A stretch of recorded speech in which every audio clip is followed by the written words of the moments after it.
পর্যায়ে আমাদের সাথে যুক্ত আছেন ফেনী জেলা জামায়াত ইসলামের আমির মুফতি আব্দুল হান্নান।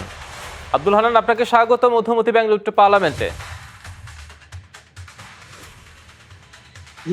জি, আসসালামু আলাইকুম ওয়া রাহমাতুল্লাহি ওয়া বারাকাতুহু। আপনার কাছে প্রথমে যে প্রশ্ন রাখতে চাই সেটি হচ্ছে, আগামীকাল থেকে শুরু হচ্ছে আনুষ্ঠানিকভাবে প্রচারণা। আপনারা কতটা প্রস্তুত এই প্রচারণা নিয়ে, আর নির্বাচনী মাঠে কোনো চ্যালেঞ্জ আছে কিনা আপনাদের জন্য? জি, আলহামদুলিল্লাহ, আমরা বাংলাদেশ জামাত ইসলামী নেতৃত্বাধীন 10 দলীয় যে জোট সমঝোতা এর পক্ষ থেকে আমরা শতভাগ প্রস্তুত এই মুহূর্তে নির্বাচনের জন্য।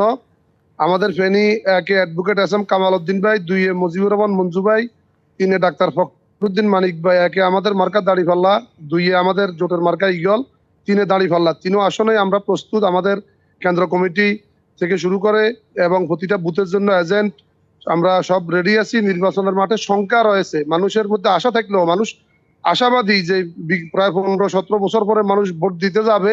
আনন্দ, উৎসাহ এবং উদ্দীপনা সহকারে অংশগ্রহণমূলক নির্বাচন হবে, কিন্তু শঙ্কা আছে মহিলাদেরকে বিভিন্নভাবে হেনস্থা করার জন্য আমাদের সোনাগাজী, দাগনমঞ্জার গজারিয়াতে, ছাগলানিয়াতে চেষ্টা করা হয়েছে। মানুষের মধ্যে একটা আতঙ্ক আছে।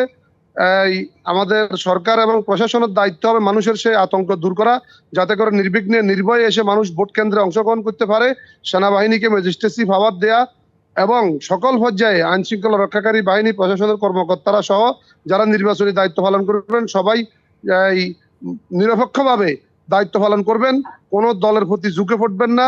লেভেল প্লেইং ফিল্ডের ক্ষেত্রে লোকদের সংখ্যা, আতঙ্ক যেটা আছে সেটা দূর করার মাধ্যমে আমরা এই আগামী জাতীয় যে 12 ফেব্রুয়ারি ত্রয়োদশ জাতীয় সংসদ নির্বাচন অনুষ্ঠিত হবে, সেই নির্বাচনে আমাদের এই 3 প্রার্থী দাড়িপাল্লা মার্কার এবং জোটের প্রার্থী এই মঞ্জু ভাই এবং আমাদের 3 এ মানিক ভাই, 3 প্রার্থীর বিজয়ের জন্য আমরা আশাবাদ ব্যক্ত করছি এবং সর্বোচ্চ চেষ্টা আমরা চালিয়ে যাচ্ছি। আপনাকে ধন্যবাদ। আরেকটি প্রশ্ন আপনার কাছে রাখতে চাই, সেটি হচ্ছে, আপনি যেটি বললেন যে বিভিন্ন জায়গায় নারীদেরকে হেনস্থা করার তথ্য পাচ্ছেন, তাহলে লেভেল প্লেইং ফিল্ড আসলে কতটা নিশ্চিত হবে, আপনারা কি মনে করছেন? আমরা গতকালকে দেখছি মিরপুরে যে 60 ফিটে সেখানে মসজিদের ভিতরে আমাদের নেতা কর্মীদের উপর হামলা করা হয়েছে। বিভিন্ন অলিতে গলিতে ঢাকার সরাসরি ঢাকার রাজপথে, সেটা আমাদের সেখানকার প্রার্থী আমাদের আমিরে জামাত ডাক্তার শফিকুর রহমানের আসনেই এভাবে হামলা করা হয়েছে। এক্ষেত্রে যদি আইন শৃঙ্খলা রক্ষাকারী বাহিনী, প্রধান উপদেষ্টা এবং নির্বাচন কমিশন গুরুত্বপূর্ণ, দ্রুত এবং সিরিয়াস সিদ্ধান্ত গ্রহণ না করেন এবং শক্ত হাতে এদেরকে যদি দমন না করেন, এই জন্য অবৈধ অস্ত্রগুলো উদ্ধার করতে হবে।